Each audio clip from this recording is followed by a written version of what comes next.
Hello student, आप सभी का एवीपीएन एजुकेशन पर स्वागत है। हम लोग साइंस पढ़ रहे थे। साइंस का 3 चैप्टर हम लोग कंप्लीट कर चुके हैं। अब हम लोग चौथा नंबर 4 नंबर चैप्टर पर लोग पढ़ते हैं। इसमें क्या पढ़ना है? इसमें पढ़ना है वस्तुओं के समूह बनाना। इंग्लिश में इसको क्या बोलते हैं? Sorting materials into groups. क्या बोलते हैं? Sorting materials into groups. समूहों में बनाना। विभिन्न वस्तुओं को हम लोग समूह बनाते हैं। तो आइए हम लोग पढ़ते हैं। अगर हम अपने आँखों से चारों तरफ अगर नज़र दौड़ाएंगे तो विभिन्न प्रकार की वस्तुएं हमें दिखती है। कुछ का नाम लेके देखते हैं। टेबल, बेंच, दरवाज़ा, खिड़की, चौकी, पर्दा, बेडशीट, कपड़ा, ये सारे के सारे क्या हैं? वस्तुएं। ये वस्तु किसी न किसी पदार्थ से बने होंगे। कोई ना कोई पदार्थ तो होगा जो इनको बनाया होगा। क्या एक ही पदार्थ से ये लोग बने हैं? आंसर होगा नहीं। सभी पदार्थ, सभी वस्तुएं एक पदार्थ से नहीं बने हैं। तो क्या एक ही पदार्थ से सारे के सारे वस्तुएं बनाई जा सकती है? हम दो बातें बोल रहे हैं। क्या सभी वस्तुएं एक पदार्थ से बने होते हैं? अगर दूसरा बात कहें, क्या एक वस्तु में जो हम कोई भी वस्तु लेते हैं उस वस्तु में क्या केवल एक ही पदार्थ सम्मिलित होता है? तो ऐसे हम लोग बस एक सिद्धांतिक रूप से हम बोल रहे हैं। एग्जाम्पल लेके देखते हैं उसके कौन कौन से एग्जाम्पल है। देखिए, सबसे पहला हम लकड़ी लेते हैं।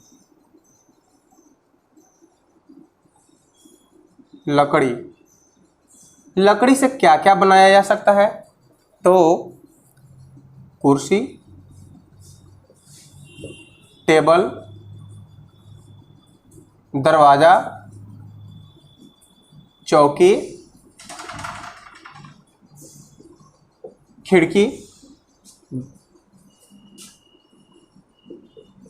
खिड़की, अगर दूसरा मटेरियल लेते हैं लोहा, क्या लोहा से एक ही पदार्थ, एक ही वस्तुएं बनते हैं? नहीं, उन लोहा से भी विभिन्न प्रकार के वस्तुएं हम बना सकते हैं। सबसे पहले तो हम लोग अपना दरवाज़ा बनाते हैं, घर बनाते हैं। घर जब हम छत ढालते हैं तो उसमें हम लोग लोहा का रड को बीट करते हैं, बीट करके उस पर हम ढालते हैं। पुल को बनाने के लिए भी लोहा की जरूरत होती है। पंखा में भी लोहा होता है, और भी बहुत सारे अनेक वस्तुएं हैं। तो देख रहे हैं कि लकड़ी से, लोहा से, तंतु से देख लेते हैं। तंतु पिछले क्लास में हम लोग इसके बारे में पढ़े हैं। क्या तंतु से क्या एक ही वस्तु का निर्माण होता है? नहीं, हम लोग उससे कपड़ा भी तैयार करते हैं, बेडशीट भी तैयार करते हैं,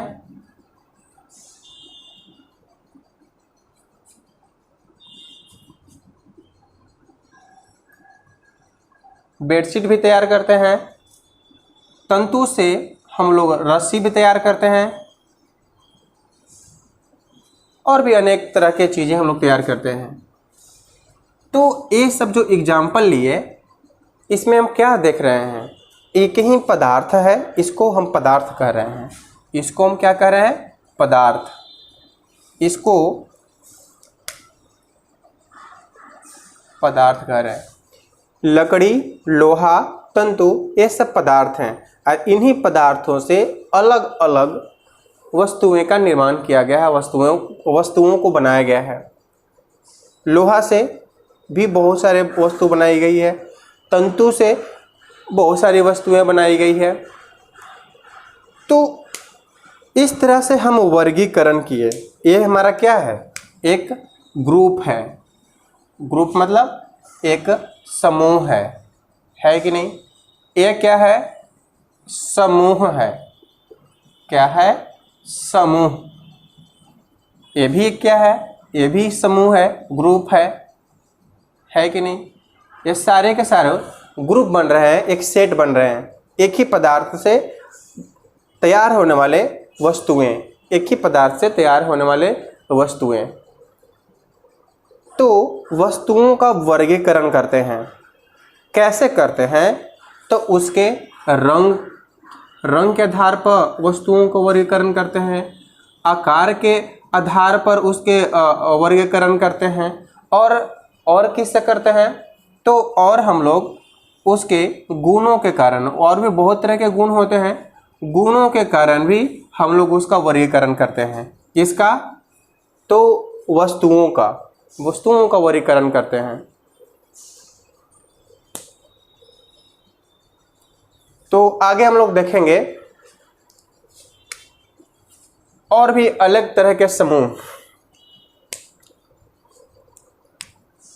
अगर आपसे कोई पूछे कि वर्गीकरण किसको बोलते हैं, इसका परिभाषा दीजिए, डिफाइन कीजिए, तो आप क्या कीजिएगा?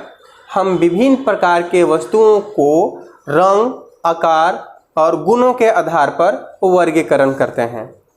इनसे हम क्या सीखें? इनसे सीखें कि एक ही पदार्थ से विभिन्न प्रकार के वस्तुओं बनाया जा सकता है, निर्माण किया जा सकता है। अब हम क्या सीखेंगे कि एक वस्तु में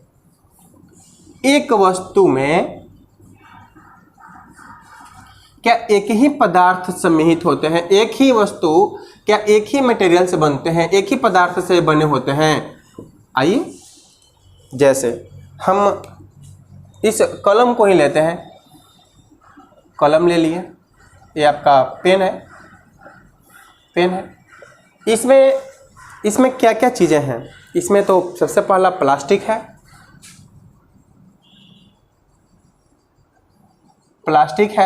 क्या प्लास्टिक जो है, क्या केवल प्लास्टिक ही है? नहीं, प्लास्टिक भी बहुत तरह के रेशे से तैयार, केमिकल से तैयार की जाती हैं।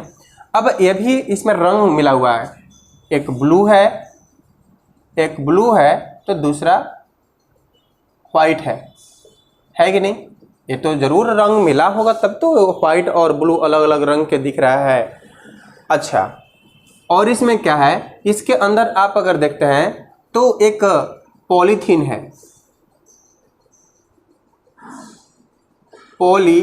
है, और क्या है? एक स्पंज है। स्पंज मतलब स्पंज अगर का फोम है, फोम इसको कह सकते हैं, फोम है। इसके अंदर आपका नीडल अब हो सकता है कोई अच्छा क्वालिटी का लकड़ी हो, या फिर कोई दूसरा मटेरियल हो, अननोन मान लेते हैं, लकड़ी का हो सकता है मे बी। तो देख रहे हैं कि एक कलम के निर्माण में, एक कलम को बनाने के लिए कितने सारे हम मटेरियल को यूज किए। प्लास्टिक को यूज किए, पॉलीथीन को यूज किए, स्पंज यानी फोम को भी अंदर में यूज किए हैं, और एक कलर को भी यूज किए हैं, ब्लैक एंड वाइट। अच्छा, और कोई दूसरा हम लोग मटेरियल लेते हैं, कोई दूसरा वस्तु लेते हैं। किताब ले लीजिए। अगर आप किताब लेते हैं, किताब में भी अनेकों कलर होते हैं। पहले कलरों का मिक्सर ही हो गया, अनेकों रंग मिले होते हैं।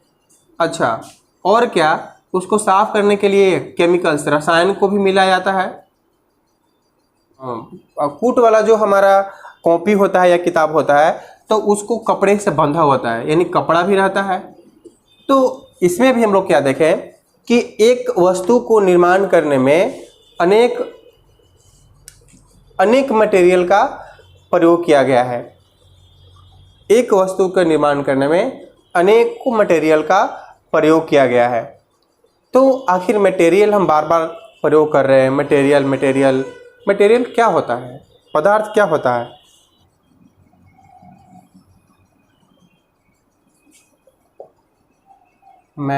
मटेरियल्स। मटेरियल्स इसके 3 भेद होते हैं। मटेरियल के 3 भेद होते हैं। आधुनिक से अगर कहें तो इसके 5 भेद होते हैं। आधुनिक रूप से इसके कितने होते हैं? 5 भेद होते हैं। पहला ठोस, द्रव और गैस। द्रव और गैस, इसको सॉलिड बोलते हैं, इसको लिक्विड बोलते हैं और इसको गैस कहते हैं।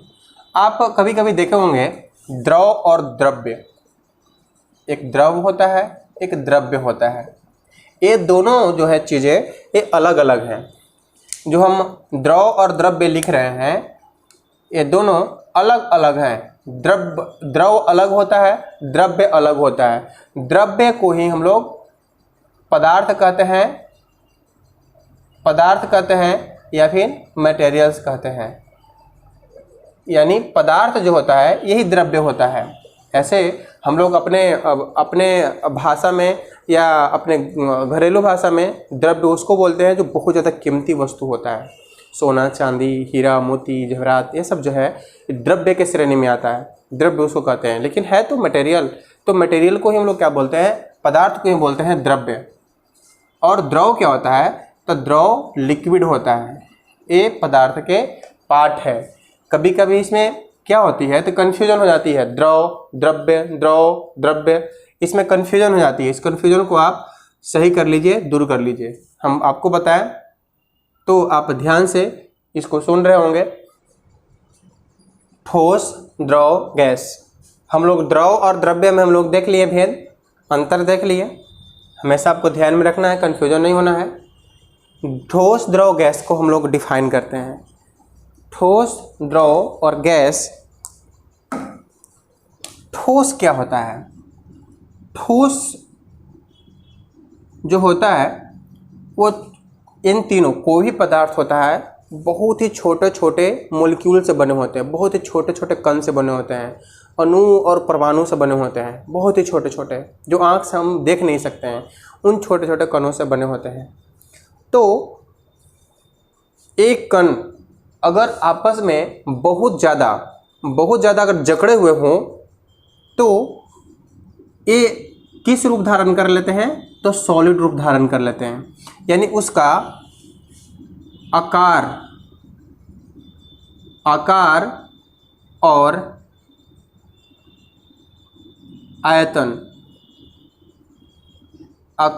आयतन, निषेप और वॉल्यूम निश्चित होता है। ये ध्यान देने वाली बात है, आप इसको याद रखिएगा। आकार और आयतन दोनों निश्चित होता है तो हम उसको सॉलिड बोलते हैं। अभी समझाएं कि इसके अणु जो होते हैं आपस में बहुत ही क्या होते हैं? बहुत ही आपस में सटे होते हैं, एक दूसरे से बहुत ही जुड़े हुए होते हैं। इसको अलग नहीं किया जा सकता है।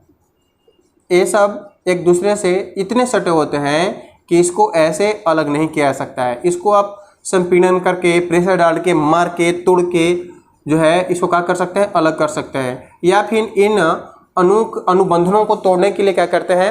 आणविक बंधन होते हैं। ये सब लैटिस पॉइंट है, ये सब हम दिख रहे हैं, सब लैटिस पॉइंट है, ये सब बंधन है। ये बंधन इतने आणविक बंधनों से जुड़े होते हैं। कौन बंधनों से? आणविक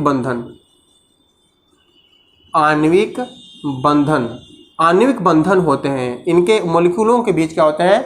आणविक बंधनों से जुड़े होते हैं। तो इनका शेप यानी इनका जो आकार है और आयतन है दोनों निश्चित होता है, तो हम इसको सॉलिड बोलते हैं। अच्छा, आते हैं गैस के पास। गैस क्या होता है? तो गैस में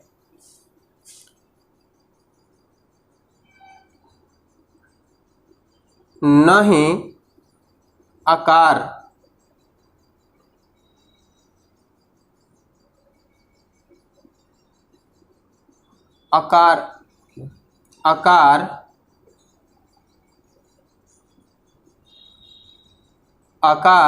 अनिश्चित होता है और आयतन जो होता है आयतन अनिश्चित आयतन ओ जो होता है वो निश्चित होता है। आप ध्यान में रखिएगा कि द्रव के आकार जो होते हैं वो अनिश्चित होते हैं और आयतन जो होते हैं निश्चित होते हैं। इसको समझेंगे कैसे? तो देखिए, आप एक गिलास पानी को बाल्टी में डाल दीजिए तो बाल्टी शेप का हो जाएगा। उसको फिर से आप डाल दीजिए उसी गिलास में, तो क्या गिलास की पानी में कोई चेंजेज होगा? नहीं, जितना उसमें डाले थे उतना ही इसमें भी आ जाएगा। अगर उस पानी को और किसी दूसरे बर्तन में डाल दीजिए, थाली में डाल दीजिए तो थाली आकार का हो जाएगा। अगर आप घड़ा में डाल दीजिए तो घड़ा का आकार का हो जाएगा। और जिस शेप में जिस आकार वाले बर्तन में डालिएगा वही आकार का हो जाएगा। नहीं, आकार में तो परिवर्तन हो रहा है, लेकिन क्या आयतन में कोई परिवर्तन हो रहा है? नहीं। जितना आप घड़ा में से, लास्ट तो घड़ा बताए, घड़ा में से उठाकर फिर से आप गिलास में डाल दीजिए, जितना आपका उसमें आयतन मतलब जितना भरा हुआ होगा गिलास उतना ही अभी भी भरा हुआ होगा, उसमें कोई परिवर्तन नहीं होता है। तो इसका आयतन निश्चित होता है और आकार अनिश्चित होता है। चलिए, यानी इसको समझने के लिए हम लोग क्या करते हैं, तो जैसे सॉलिड में आणविक बंधन जो होता है वो मजबूत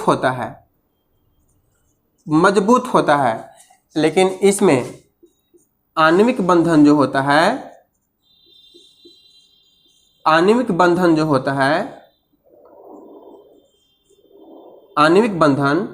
यह कमजोर होता है। हाँ, तो हम देखें कि द्रव में आकार अनिश्चित, आयतन निश्चित, इसके आणविक बंधन क्या होते हैं? कमजोर होते हैं। किसकी अपेक्षा कमजोर होते हैं? तो इस ठोस की अपेक्षा कमजोर होते हैं। ठोस में आणविक बंधन बहुत ही मजबूती से आपस में जकड़े होते हैं, इसके लैटिस पॉइंट बहुत ही मजबूत होता है। तो यह जो है ठोस अवस्था, दोनों जिसका आकार और आयतन होता है निश्चित होता है, लेकिन इसमें कमजोर होने के कारण जहाँ आप टकराते हैं वहीं क्या होता है, वह उसी शेप में चला जाता है जिस शेप में उसको डालते हैं। अब हम गैस की बात करते हैं। गैस में क्या होता है? तो गैस में आकार और प्लस आयतन, इन दोनों क्या होते हैं? अनिश्चित होते हैं। अनसर्टेन जिसको बोल सकते हैं, अनिश्चित होते हैं। यानी आप इसका ना कोई शेप होता है और न ही कोई इसका आकार होता है। अब 1 लीटर गैस को आप एक रूम में भी छोड़ सकते हैं, पूरा रूम में फैल जाएगा। अब 1 लीटर गैस को आप अगर चाहें तो बर्तन में उसको संपीड़ित कर सकते हैं, कंप्रेस्ड करके उसको डाल सकते हैं, तो उसमें भी चला जाएगा।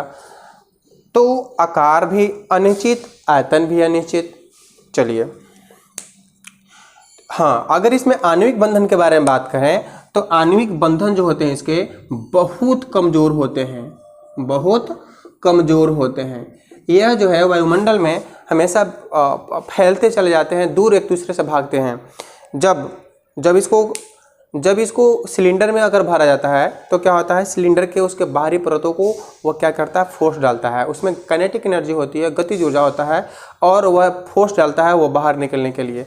अगर हम उसमें और अगर गैस डालते चले जाते हैं तो क्या होता है, संपीड़ित हो जाता है, लिक्विड के रूप में चेंज हो गया। आप देख लीजिए, गैस था, ज़्यादा संपीड़ित किया है, यानी उनके अणुओं को आपस में ज़बरदस्ती का मतलब होता है मतलब कंप्रेस्ड करके उसको पैक किए, तो उसके आणविक जो बंधन है थोड़ा सा नज़दीक हो गए, आपस में सटने लगे तो लिक्विड के रूप में चेंज हो गया।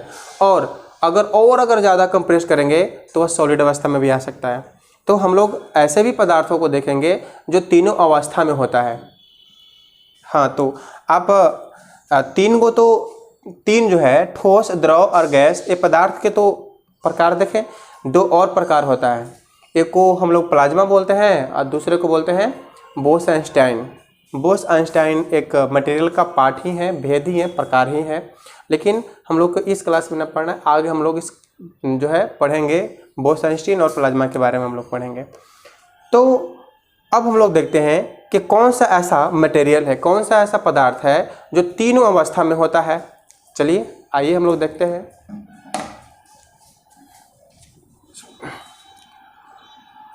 पानी को देखते हैं हम लोग। ये पानी तीनों अवस्था में होता है, या ठोस अवस्था में भी होता है, द्रव अवस्था में होता है और गैस अवस्था में भी होता है। हम लोग अधिकतर जो है इसके द्रव अवस्था को ही देखते हैं। द्रव अवस्था, सभी महासागर में तो द्रव रहता ही है, मतलब लिक्विड के रूप में ही रहता है। तो द्रव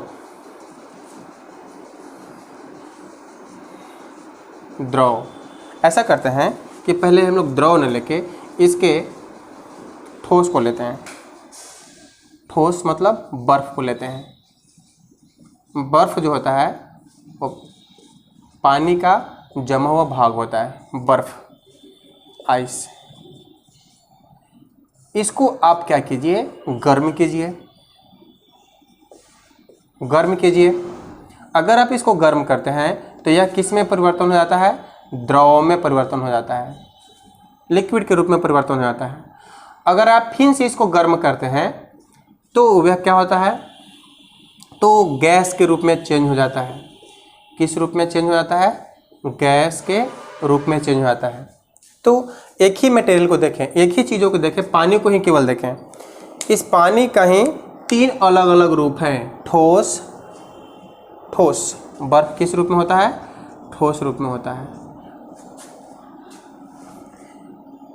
ऐसा करते हैं, इसको हम लोग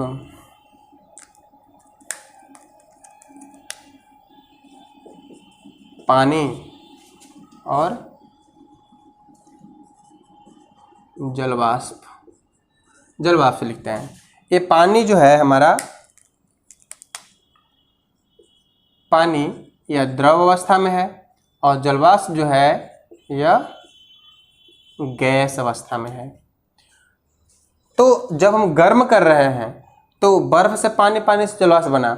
अगर हम जलवाष्प को ठंडा करें, यानी इसका उल्टा अगर करें तो क्या होते जाएगा, यह उल्टा यानी बर्फ के रूप में चेंज होगा। जल को आप ठंडा कीजिए तो पानी के रूप में परिवर्तन हो जाएगा, और पानी को अगर ठंडा कीजिए तो बर्फ के रूप में चेंज होगा। तो ऊपर वाला डायरेक्शन दिखा रहा है गर्म का और नीचे वाला दिखा रहा है ठंडा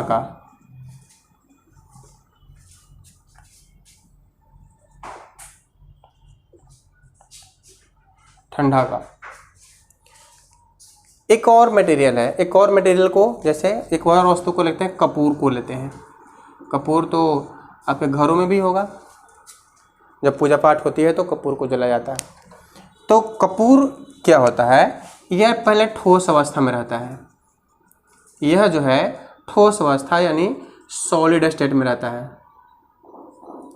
जब इसको हम लोग गर्म करते हैं तो क्या कोई मटेरियल अंदर में बचता है, नहीं। क्या लिक्विड के रूप में चेंज होता है, नहीं। ये डायरेक्ट क्या होता है, तो गैस के रूप में चेंज हो जाता है।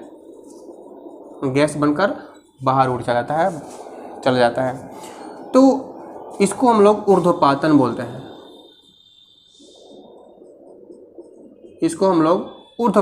इस प्रक्रिया को हम लोग ऊर्ध्वपातन बोलते हैं। कब, जब कपूर को यानी ठोस अवस्था में रहता है, जब इसको गर्म करते हैं, हीट करते हैं, तो यह गैस में चेंज आता है।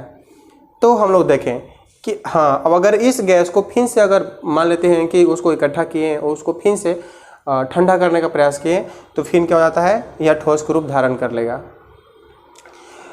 तो पानी के तीनों पार्ट को हम लोग देखें, तीनों अवस्था में ही रहता है।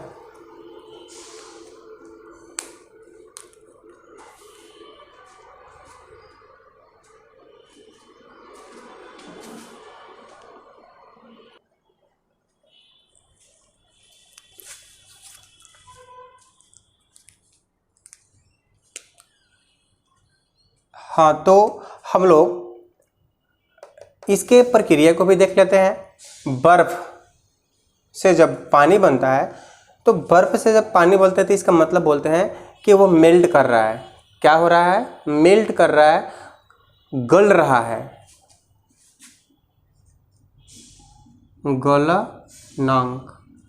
गलनांक किसको बोलते हैं, तो अगर सॉलिड से अगर लिक्विड के रूप में चेंज होता है तो उसको गलना बोलते हैं, अपनी भाषा में तो गलना ही बोलते हैं। तो जिस टेम्परेचर पर, जिस तापमान पर वह गलना आरंभ होता है, उसी टेम्परेचर को हम लोग गलनांक बिंदु कहते हैं और गलनांक कहते हैं। तो पानी को तो हम लोग जानते हैं कि यह जो है 0 डिग्री सेल्सियस पर क्या होता है,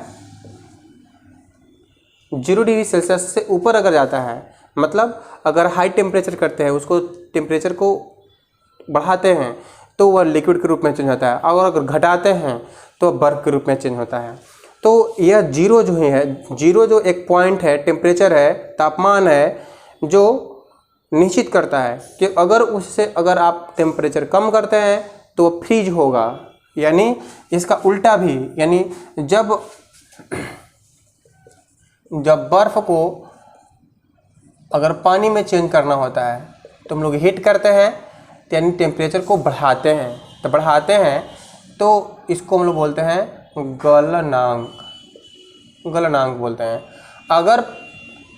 अगर मान लेते हैं कि पानी है और पानी से बर्फ में चेंज कर रहे हैं, तो जब बर्फ में चेंज करेंगे तो इसको हम लोग बोलेंगे हिमांक। यानी हिमांक मतलब वह बिंदु जिस टेम्परेचर पर, जिस तापमान पर कोई पदार्थ ठोस अवस्था में चेंज होना शुरू हो जाए, उस तापमान को हम लोग हिमांक कहते हैं, हिमांक बिंदु कहते हैं।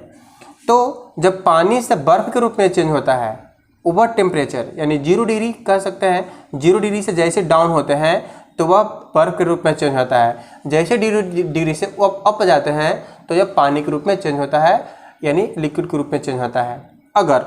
अगर पानी को अगर आप गैस बनाते हैं, यानी जल वाष्प अगर बनाना चाहते हैं, जल वाष्प के रूप में अगर चेंज करना चाहते हैं, तो क्या करना पड़ेगा आपको, 100 डिग्री टेम्परेचर को बढ़ाना होगा, 100 डिग्री टेम्परेचर करना होगा। जब 100 डिग्री सेल्सियस टेम्परेचर अगर करते हैं तो यह वेपोराइज होना शुरू हो जाएगा। क्या होना शुरू हो जाएगा, वेपोराइज होना शुरू हो जाएगा, जलवाष्प के रूप में यानी गैस के रूप में चेंज होने लगेगा। तो हम लोग पढ़ लिए कि गलनांक क्या होता है, हिमांक क्या होता है। अब हम लोग पदार्थों का वर्गीकरण पढ़ेंगे, वस्तुओं का वर्गीकरण पढ़ेंगे।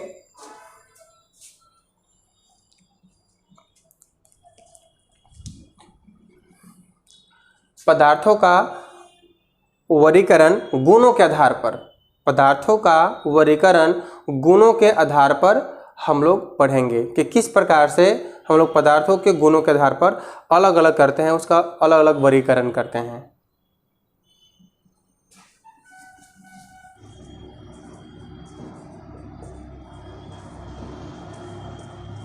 पदार्थों के गुणों के आधार पर, गुणों के आधार पर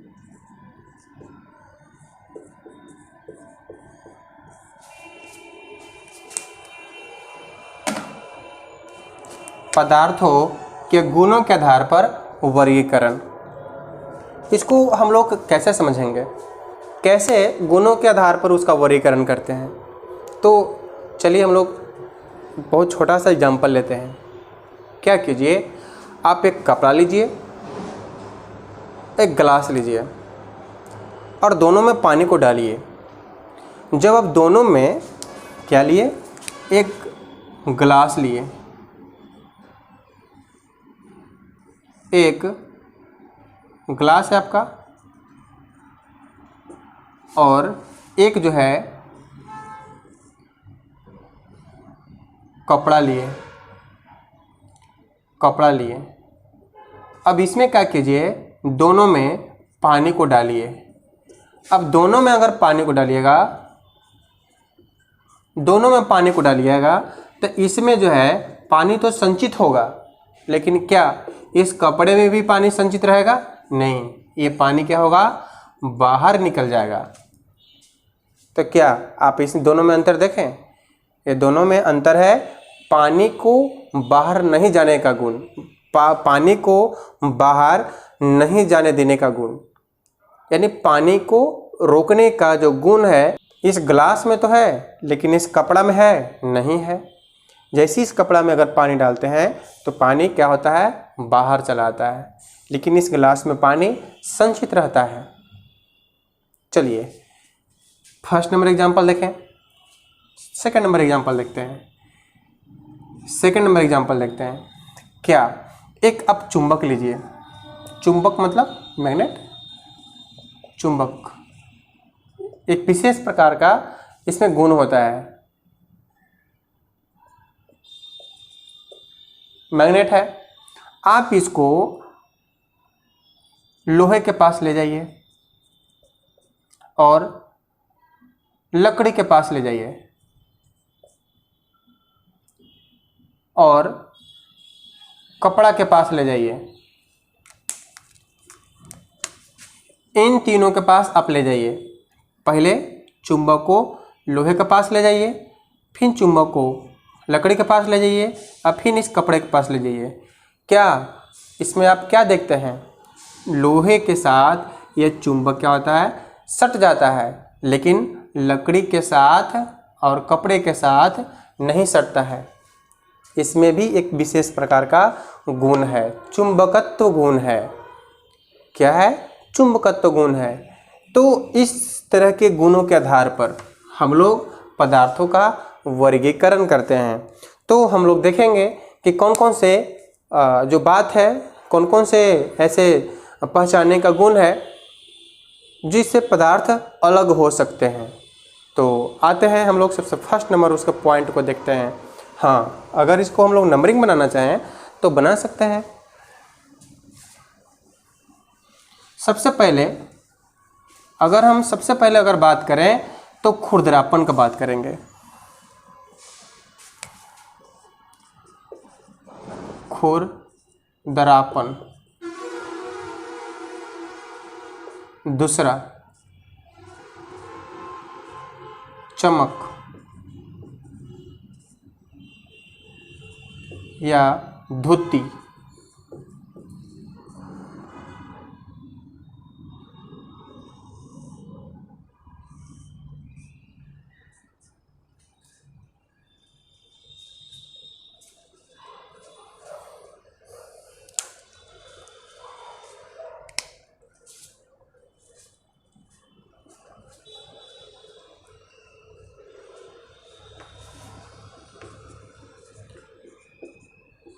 कठोरता,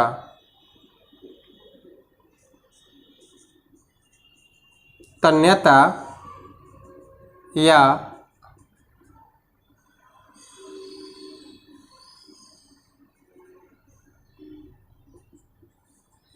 तन्यता अथवा आघात वर्धनीय। आघात वर्धनीय, ये हम 4 प्रकार का हम लोग विशेष गुण वाले अलग अलग पदार्थों को इस गुण के कारण हम लोग अलग कर सकते हैं। खुरदरापन से अलग कर सकते हैं, चमक और धुत्ती से अलग कर सकते हैं, कठोरता से अलग कर सकते हैं और तन्यता एवं आघात वर्धनीय से भी अलग कर सकते हैं। कुछ पॉइंट जो है, जैसे ये तन्यता आघात वर्धनीय, ये एनसीईआरटी में तो नहीं पढ़ना है, लेकिन फिर भी थोड़ा बहुत हम लोग इसको देख लेते हैं। जब तक विशेष हम लोग को नॉलेज नहीं होगा, विशेष ज्ञान नहीं होगा, तो केवल एनसीईआरटी के केवल साइंस 6 क्लास का पढ़ने से हमें कोई विशेष फायदा नहीं है। थोड़ा बहुत तो अधिक जानना ही चाहिए, सिलेबस से थोड़ा बहुत ज़्यादा जानना चाहिए, तभी आप जो है एक दूसरे विद्यार्थियों से आप आगे निकल सकते हैं। तो हम लोग अब कठोरता के बारे में देखेंगे, खुरदरापन के बारे में देखेंगे, चमक या धुत्ती के बारे में देखेंगे, तन्यता और आघातवर्धनी के बारे में देखेंगे क्या क्या होता है।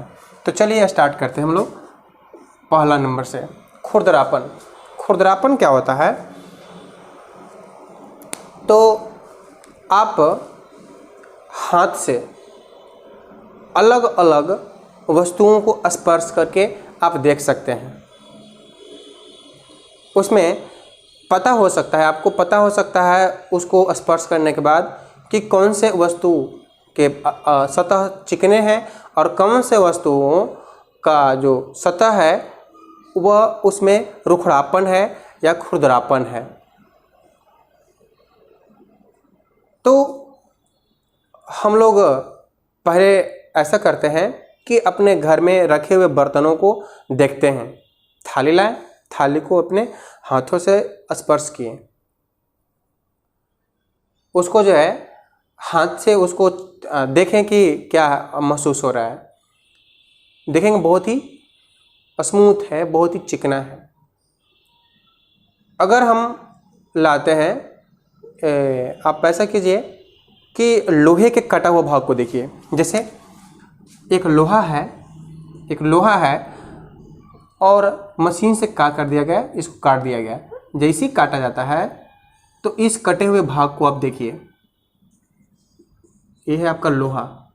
इस कटे हुए भाग को देखिए, इस कटे हुए भाग को देखिए, क्या देखिएगा तो इसमें बहुत ही ज़्यादा चिकनापन होता है।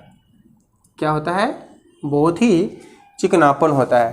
तो वैसे वस्तु जिसमें चिकनापन होता है वे अधिकतर क्या होते हैं? धातु होते हैं। अब सभी तो चिकने पदार्थ धातु नहीं होंगे, लेकिन सामान्यतः जो चिकने होते हैं, बहुत ही ज़्यादा चिकने होते हैं, वे धातु होते हैं। और जिसमें आप लकड़ी लीजिए, लकड़ी को हाथ से ऐसा स्पर्श कीजिए, रुखड़ापन महसूस होगा आपको। आप फर्श को ऐसे करके देखिए, हाथ से स्पर्श करके देखिए, रुखड़ापन होगा आपको। टेबल को देखिए, कुर्सी को देखिए, दीवार को देख लीजिए। बहुत सारे ऐसे अनेकों पदार्थ हैं जिसको आप स्पर्श कीजिएगा तो आपको उसमें खुरदरापन नजर आएगा, रुखड़ा नजर आएगा। तो इस तरह से अब जो चिकनापन होता है, जो चिकनापन होगा अधिकतर जो वस्तुएं होते हैं वे धातु होते हैं। और जिसमें खुरदरापन होगा वे अधिकतर धातु जो होते हैं अधातु होते हैं। तो इस प्रकार से हम अपने स्पर्श करके देख सकते हैं, उसको छू के देख सकते हैं। हाँ, कभी कभी ऐसा होता है कि जब हम वस्तु खरीदने जाते हैं तो हमको पता नहीं होता है कि जो वस्तु हमें दे रहा है वो अच्छी क्वालिटी के दे रहा है या नहीं दे रहा है। तो हम लोग क्या करते हैं, उसको स्पर्श करके देखते हैं, इधर उधर स्पर्श कर देखते हैं। तो आपको ज़रूरी नहीं है कि मालूम हो ही जाएगा कि सही में वो वस्तु ओरिजिनल है, वास्तविक रूप से वह हमें सही दे रहा है, क्योंकि हम उसको अच्छे दामों में अगर ख़रीदते हैं तो वह हमें देता है। कभी कभी आप देखे होंगे सोना वोना लेने में महिलाएं लोग ठगा जाती हैं, उनके साथ चीटिंग हो जाता है, क्योंकि उसके ऊपर तो सोना का पॉलिश कर दिया जाता है और उसको सोना करके उसको बेच दिया जाता है। बाद में पता चलता है कि वह सोना ना के उसके ऊपर से पॉलिश किया होगा कोई अन्य पदार्थ है, अन्य मेटल पर उसको पॉलिश करके दे दिया गया सोने के भाव से। तो आपको केवल ऊपर वाले सतह से ही नहीं, आपको उसको क्या करना होगा, खुरीदना होगा। कोई भी पदार्थ को अगर आप खुरीदते हैं तो अगर वह आसानी से खुरदरा जाता है तो समझिए कि वह पदार्थ जो है वह धातु नहीं है, वह कोई अधातु है जिसके ऊपर से पॉलिश किया हुआ है। अच्छा, अगर आप उसको खुरद कर देखते हैं, उस पदार्थ को आप खुरद कर देखते हैं और कितनों अगर करने पर नहीं, मतलब उसमें किसी तरह से डिफेक्ट होता है, तो आप समझ जाइए कि वह सही वस्तु दे रहा है। या फिर सभी जगहों तो पॉलिश नहीं किया जाता है, अलट पलट के आप वस्तुओं को पहचान सकते हैं, स्पर्श करके देख सकते हैं कि कहाँ पर खुरदरापन है। अब ऐसा नहीं है कि सभी चिकनापन वाले वस्तु अच्छे होते हैं या फिर सभी खुरदरापन वाले वस्तु खराब ही होते हैं। बस हम उसको अलग करने की बात हम कर रहे हैं कि हम पहचान कैसे सकते हैं सामान्यतः ऐसे धातुओं को। चलिए, चमक या धुती, चमक है ना, चमक या धुती को हम लोग देखते हैं, यह क्या है। आप जब खरीदने जाते हैं, कोई वस्तु अगर खरीदने जा रहे हैं, तो बहुत ऐसे वस्तुओं में चमक होती है और बहुत ऐसे वस्तुओं में चमक नहीं होती है। तो ऐसे पदार्थ जिसमें चमक नहीं है वे अधातु होते हैं, और वैसे पदार्थ जिसमें चमक होती है वे अधिकतर धातु होता है। तो चमक के अनुसार हम लोग उसको अलग कर सकते हैं। जिसमें चमक नहीं होती है वे क्या कह सकते हैं, चमकहीन कह सकते हैं, और जिसमें मतलब या धुतिहीन कह सकते हैं जिसमें चमक नहीं होती है। चलिए, कठोरता के बारे में हम लोग देखते हैं। कठोरता